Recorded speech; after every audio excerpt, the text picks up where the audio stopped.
செபியில் பதிவு செய்யவில்லை என கூறி பல ஃபின்ஃப்ளூயன்சர்கள் பங்கு பரிந்துரைகளை சொல்றதில்ல. நான் செபி ரிஜிஸ்டர்ட் கிடையாது, அதனால நான் வந்து சொல்லக்கூடாதுன்னு விட்டுறாங்க. ஏன் அவங்க வந்து பதிவு பண்ணிட்டு பங்கு பரிந்துரைகளை சொல்லக்கூடாது?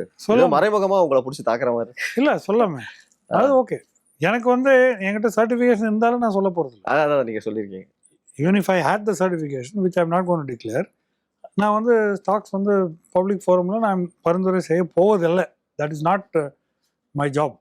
நான் வந்து அதை இன்ஃப்ளூயன்ஸ் பண்ணி அவர் கேட்குறது ஃபின்ஃப்ளூயன்சர். எஸ் எஸ் ஆமாம், ஃபினான்ஷியல் இன்ஃப்ளூயன்சர். அதாவது நான் இன்ஃப்ளூயன்ஸ் பண்ணி நீங்கள் அந்த ஸ்டாக்கை வாங்கணும். Yes yes. அப்படின்னா எனக்கு அதில் வந்து ஏதோ ஒரு இன்ட்ரெஸ்ட் இருக்குது. எனக்கு அந்த மாதிரி கிடையாது. I have no such interest to push up a stock or push down a stock. இதில் வந்து எந்த குறிப்பிட்ட ஸ்டாக்கு எனக்கு அட்டாச்மெண்ட்டும் கிடையாது. அட்டாச்மெண்ட் இருக்கக்கூடாதுங்கிறது தான் உங்களுடைய வாதம். அதான் என்னோட வாதம். அதனால கல்யாணம் பண்ணாதீங்க, பங்குகளை கல்யாணம் செய்யாதீங்க. சர்டிபிகேட் இருந்தாலுமே இல்லைனாலுமே இருந்தாலுமே நான் குறிப்பிட்ட பங்கை வாங்கக்கூடாதுன்னு நான் எக்காரணத்தை கொண்டு சொல்ல போறதில்லை.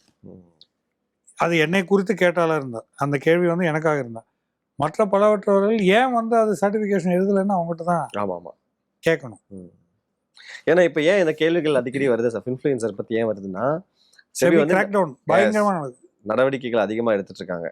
நிறைய பேரை பிடிச்சி தாக்குறாங்க. ஆமா, ஏன்னா அவங்க வந்து புஷ் பண்றாங்க. அது இந்த ஸ்டாக்கை வாங்க, இது வந்து 10% லாபம் வரும். அவங்க ஃபேஸ்புக் பேஜ்ல போடுறாங்க, இன்ஸ்டாகிராம்ல போடுறாங்க, சோஷியல் மீடியால போடுறாங்க. தனியா வாட்ஸ்அப் குரூப் வச்சு daily recommendations, by sell recommendation daily கொடுக்கும். அதுக்கு 99 ரூபீஸ் வந்து சார்ஜ் வேற, அந்த சப்ஸ்கிரிப்ஷன். அதுதான் பிரச்சனை. சோ அதுல வந்து ஒரு பர்சனல் கெயின் வருது பாத்தீங்களா? ஆமா, அந்த பர்சனல் கெயின் தான் ஃபின்ஃப்ளூயன்சர்.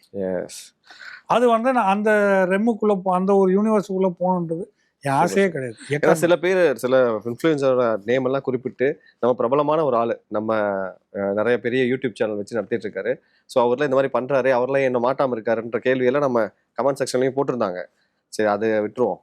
அது that is not our job. Yes, ஆமா.